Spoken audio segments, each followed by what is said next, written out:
ගරු නජිත් තිද්දක මන්ත්‍රීතුමා ඔබතුමාගේ කාලය විනාඩි 9යි. ඕඩර් ප්ලීස් ගරු සේන නානායක්කාර මන්ත්‍රීතුමාට මුලසුන බාර කරනවා.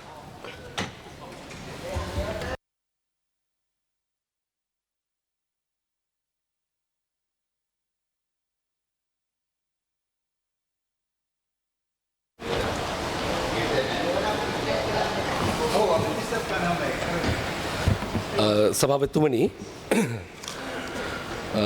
මුලින්ම ස්තුතිවන්ත වෙනවා විපක්ෂයේ වුණත් කාදර් මස්තාන් මන්ත්‍රීතුමාට ඇත්ත දැනගෙන ඇත්ත කතා කරන්න ධෛර්යයක් තිබීම ගැන සහ ඒක අගය කිරීම ගැන.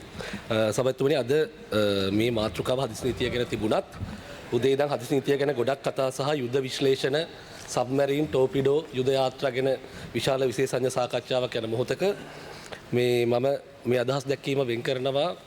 විශේෂයෙන් ඊයේ දවසේ වෙද්දී ඊයේ රාත්‍රියේ වෙද්දී මුළු ලෝකෙම අවධානය මේ පැත්තට යොමු වෙච්ච ලංකාවේ රජයට මැදිහත් වෙලා සිද්ධ කරන මැදිහත් වීම ඇතුළුව මේ ක්‍රියාවලිය සහ මේකේ දේශපාලනය ගැන යම් අදහස් දැක්වීමක් කරන්න බලාපොරොත්තු වෙනවා. විශේෂයෙන්ම අපි දන්නවා සභාපතිතුමනි අපිට මේ සිදුවීම් මාලාව ගත්තට පස්සේ පක්ෂ විපක්ෂ ભેදයකින් තොරව ශ්‍රී ලාංකිකයන් විදියට ආඩම්බර විය හැකි.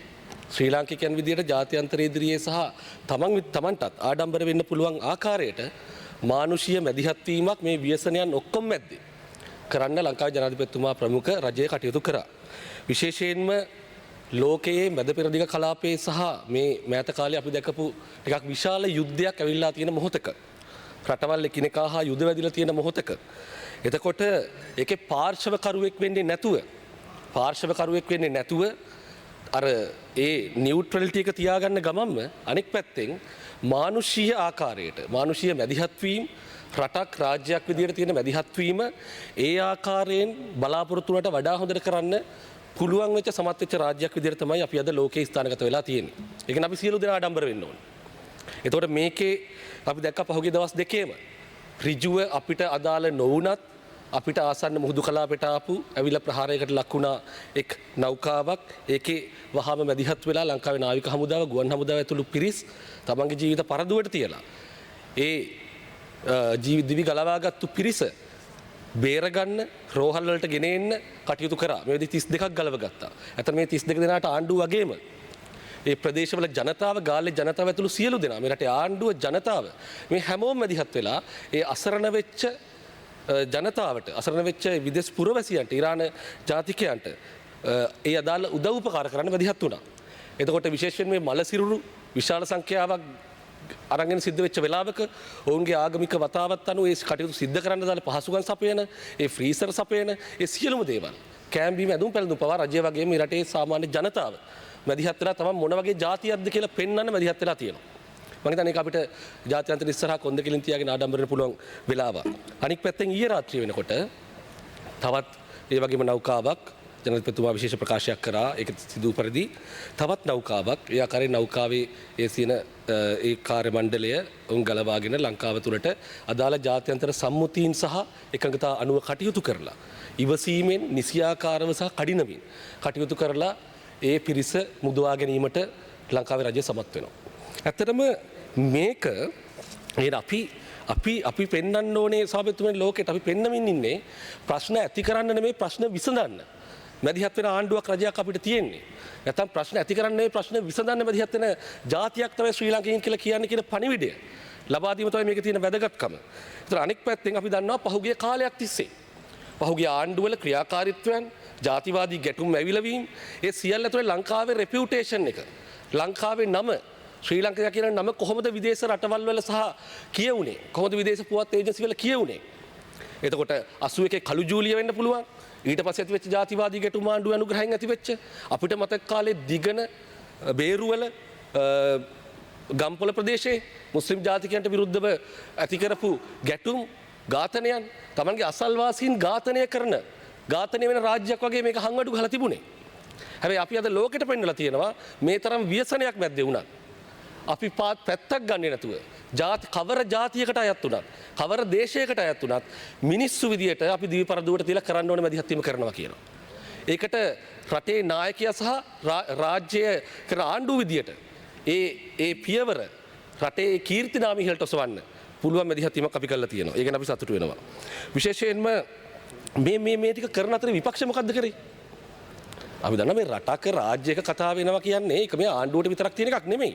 ඒක විපක්ෂයට අදාළ කතාවක්. හැබැයි ආණ්ඩුව ජාත්‍යන්තර නීතියට, ජාත්‍යන්තර සම්මුතීන් වලට, ජාත්‍යන්තර එකඟතාවලට අනුකූලවයි කටයුතු කරන්න ඕනේ ආණ්ඩුව.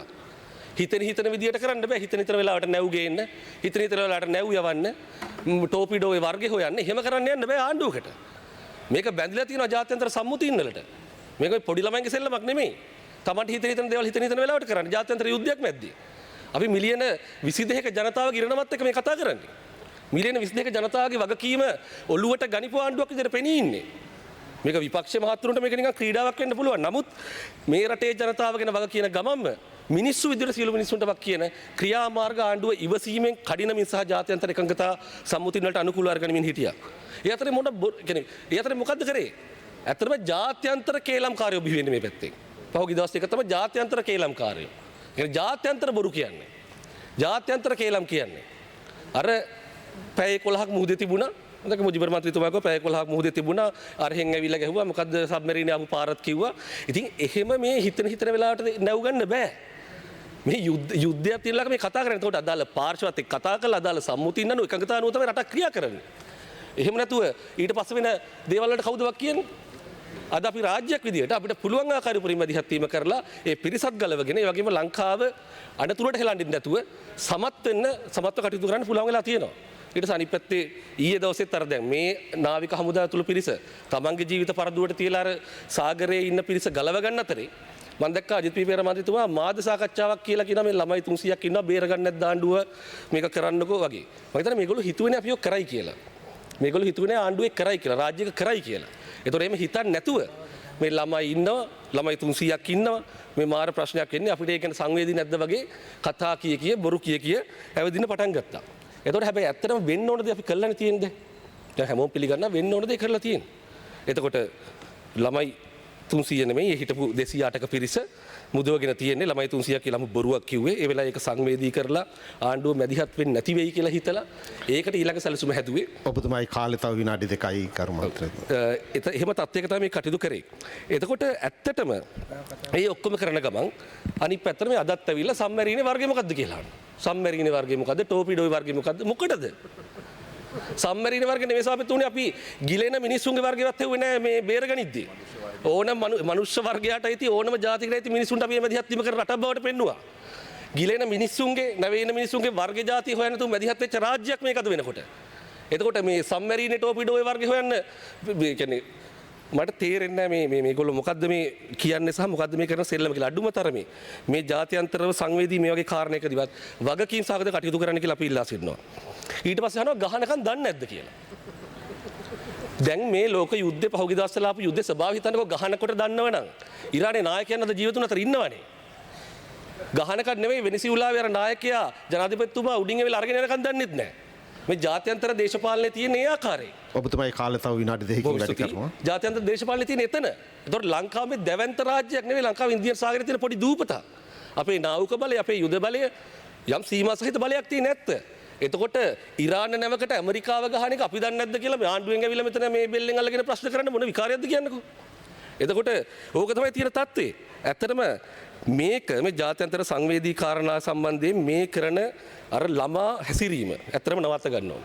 හැබැයි දැන් ඉරාන නැවට ඇමරිකාවෙන් ගහනකම් අපි දන්නේ නැද්ද කියලා අපෙන් අහන්නේ කවුද? අර පාස්කු ප්‍රහාරය ඇවිල්ලා ලංකාවේ තුල ගහලා එනකම් දන්නේ නැතුව ආණ්ඩු කරපු කට්ටිය. ඇවිල්ලා දන්න විතර නෙමෙයි ගැහුවට පස්සේ කිව්වේ ගහනවා අර හිනාවේ කිව්වේ ගහනවා කියලා දරන් හිටියා කොහොමද ගහයි කියලා දරන් හිටියේ නැහැ කියලා නේද? එතකොට එහෙම කරේ. ඔව් එතකොට මේ ඒ නිසා මෙහෙම මේ අනිත් පැත්තට ලංකාව ඇතුලේ මේ තමන්ගේ ආණ්ඩු කාලේ මේ ආකාරයේ සංහාරයක් ප්‍රහාරයක් වෙනකන් ඒක ගැන මොකක්වත් කරන්න බැරි වෙච්ච ආරක්ෂක මණ්ඩලයක් රැස් කරන්න බැරි වෙච්ච මිනිස්සු දැන් අහනවා ඉරාන් නැවට ගහනකම් දන්නේ නැද්ද කියලා. ඒ නිසා තමයි තුනේ මේක අපි හැමදාම වගේ මේගොල්ලන්ට විහිළු කර කර ඉන්න පුළුවන්. නමුත් මේක ජාත්‍යන්තරව සංවේදී කාරණයක්. උදාහරණයකට අද පාර්ලිමේන්තුව අපි දන්න එක ජාත්‍යන්තරව බලන අවධානය යොමු වෙච්ච දවසක්. එතකොට මේ රටේ ආණ්ඩුව තමන්ගේ මට්ටම සහ මේ රටේ රාජ්‍ය මට්ටම මාක් කළ සලකුණු කරලා තියෙනවා. අඩුම තරමේ අපි රාජ්‍යයේ නම්බුව ගැන හිතලා විපක්ෂෙත් මේ රටේ තමන්ගේ මට්ටම රටේ විපක්ෂනේ සලකුණු කරන්න ඕන කියලා අපි හිතනවා. ඒ වගේම අවසාන වශයෙන් සභාපතිතුමනි මේක අපි දන්නවා දැන් අර තවත් එකක් තමයි මේකේ ගහනවද කියලා දන්නේ නැති එකට අතරම ගහනවද කියලා දන්නේ නැහැ දැනගෙන ඉන්න ඕනේ නැහැ. හේතුව තමයි මේක ගහන්නේ නැහැ කියලා හිතාගෙන අපි හැමෝම ඉන්නේ. ප්‍රහාර ඉන්දියන් සාගරය තුල යුද ප්‍රහාර වෙන්නේ නැහැ කියන එකඟතාවය සහ දැනුම තමයි හැමෝටම තියෙන්නේ. 1971 ඒවකට ශ්‍රී ලංකාව රජය ඒ වගේම ටැන්සානියාවේ රජය මැදිහත් වෙලා එක්සත් ජාතීන්ගේ අපි සම්මත කරගන්නවා ඉන්දියන් සාගරයේ සාමකලාපයක් කියලා. ඒ කන්වෙන්ෂන් එක ඇතුළේ අපි තාම ඉන්නේ. ඒතකොට එදායින් පස්සේ ගත වෙච්ච අවුරුදු 50 ඇතුළත මේ වගේ ප්‍රහාර සිද්ධ වෙලා නැහැ. ලංකාවේ යුද්ධයට අදාළ සිදුවීම්, ඔය සෝමාලියානු මුහුදු කළකරුවන් සම්බන්ධ සිදුවීම්, අනිකුත් මැද පෙරදිග කෙරුණු ගැටුම් වලදී වෙච්ච පොඩි ප්‍රහාර ඇරුණාට පස්සේ රටවල් දෙකක් අතර මෙහෙම ප්‍රහාරයක් ඉන්දියන් සාගරේ පුපුරලා ගිහිල්ලා නැහැ. ඒතකොට ඒක ලංකාවේ ආණ්ඩුව නෙමෙයි, ඒක කවුරුත් අනපේක්ෂිත තත්ත්වයක්. අපි කනගාටු වෙච්ච තත්ත්වයක්. ඒතකොට එහෙම තත්ත්වයකදී අපි අපේ මැදිහත් වීම කරලා තියෙනවා. ඒ වගේම මේකෙදි අපිට රාජ්‍යයක් විදියට සභාපතිතුමනි අපි කුඩා රාජ්‍යයක් තමයි. එතකොට අපිට ඉන්දියන් සාගරයේ සියලුම දේවල් කරන්න අදාළ යුද බලය හෝ නාවික බලය හෝ එහෙම තියෙන ඉන්දියන් සාගරයේ දැවැන්තය අපි නෙමෙයි. එතකොට නමුත් අපිට පුළුවන් මොහොතේ අපේ දොරකඩ ළඟදී අපේ වෙරළ තීරයේ ළඟදී අපිට ගලවා ගන්න, උදව් කරන්න, මුදවා ගන්න පුළුවන් වෙච්ච පළවෙනි මොහොතේ ජාතියක් රටක් නොබලා ඒ මුදවා ගැනීම මානුෂිකත්වය වෙනුවෙන් මැදිහත් වීමට ලංකාව කටයුතු කරලා තියෙනවා. ඒක ඉස්සරහට එහෙම කරනවා. අපේ රට ලංකාවේ එහෙම ජාතියක් කියන එක අපි ලෝකයේ සලකුණ තැබිය යුතුයි. අපි හිතනවා අසීරුම දේ තමයි ඒ කියන්නේ මේ යුද්ධය සාමාන්‍ය වෙච්ච වෙලාවක කාලය අවසానයි අවසන් කරන්නම් යුද්ධය සාමාන්‍යයක් වෙච්ච වෙලාවක යුද්ධය සාමාන්‍යකරණය වෙච්ච ලෝකෙක සාමය වෙනුවෙන් පෙනීදීම තමයි සාපේක්ෂවම අමාරු. ඒක තමයි අසීරු තීරණය. එතකොට මුළු ලෝකෙම සමහරලාට මේ ලෝකේ දැවැන්තයන් දශක ගණන් තිබුණු සම්මුතීන් නැත්නම් එක්සත් ජාතීන්ගේ සම්මුතීන් කඩ කරමින් සිටින ලෝකයක අපි කීතරම් කුඩා රටක් වුණත් ඒ සම්මුතීන් රැක ගැනීම ඒ ප්‍රමිතීන් රකින්න එක තමයි මේකේ තියෙන දේශපාලනය. අසීරුම මොහොතේ ප්‍රමිතීන් රකින්න සම්මුතීන් රකින්න නැත්නම් ඒ සාමකාමීත්වයේ රකින්න එක නියෝජනය කරන වෙනුවෙන් පෙනී ඉන්න රාජ්‍යයක් විදිහට ලංකාව ඉතිහාසගත වෙලා තියෙනවා. ඒකට නායකත්වය දෙන්න මේ ජනාධිපති ප්‍රමුඛ ආණ්ඩුවට පුළුවන් වෙලා තියෙනවා. අන්න ඒ ගැන අපි සතුටු වෙනවා. අපි ජාතියක් වශයෙන් ආඩම්බර විය යුතුයි කියලා සඳහන් කරමින් මගේ අදහස් දැකීම අවසන් කරනවා. බොහොම ස්තුතියි. ස්තුතියි